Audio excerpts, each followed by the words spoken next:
Добро утро. Transparency International вчера има истражување на кое присуствуваше и вице-премиерот Љупчо Николовски. Нивното истражување покажува дека клиентелизмот и непотизмот се уште цвета во јавниот сектор, се уште има огласи за вработување пред избори, има партиски кадри кои што се вработени. Еве како сметате дека вие како власт ќе можете да се справите со тоа? Прашањето претпоставувам до вице-премиерот Опатана. Па да, еве, може и министерот за правда да одговори. Вице-премиерот ќе одговори. Добро, благодарам. Да, точно вчера беше промовиран извештајот во рамки на проектот во кој што се вклучени Државната комисија за спречување на корупција, Transparency International, и навистина тоа е добар водич и тоа е добра алатка по која што ќе се движиме, односно ќе ја користиме во креирањето и промените на соодветните политики. Таму има над 40 препораки кои што владата во овој момент кој што е одличен, на некој начин се добре дојдени и во прав момент кога најавуваме борба против корупцијата, против криминалот, кога најавуваме ставање на ред во институциите, во овој период не збориме дека нешто ќе направиме преку ноќ за 3 месеци, зашто генерации тоа не го направиле, меѓутоа има силна политичка волја, има огромен капацитет, потенцијал, јасни цели по кои што ќе се движиме и точно политиките на вработувањето, особено клиентелизмот,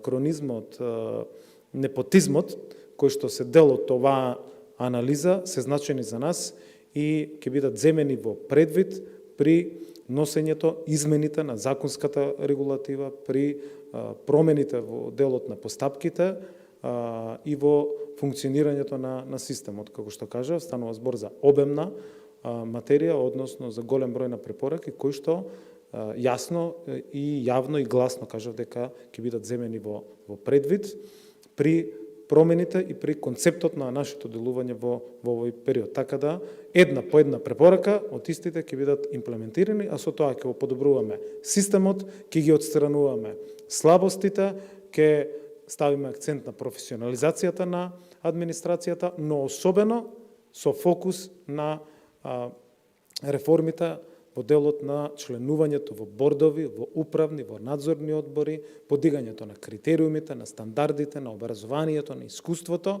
се со цел да вистинските луѓе дојдат на вистински места.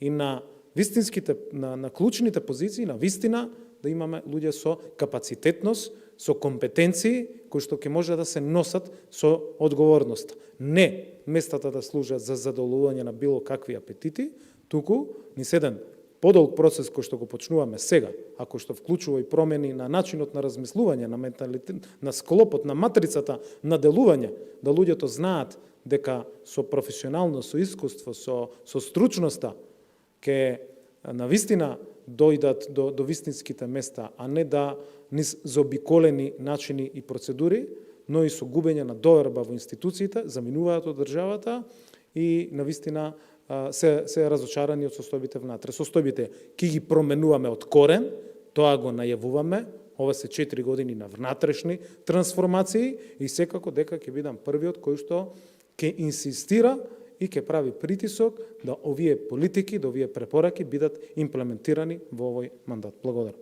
Благодарам. Канал 5, дали имате друго прашање?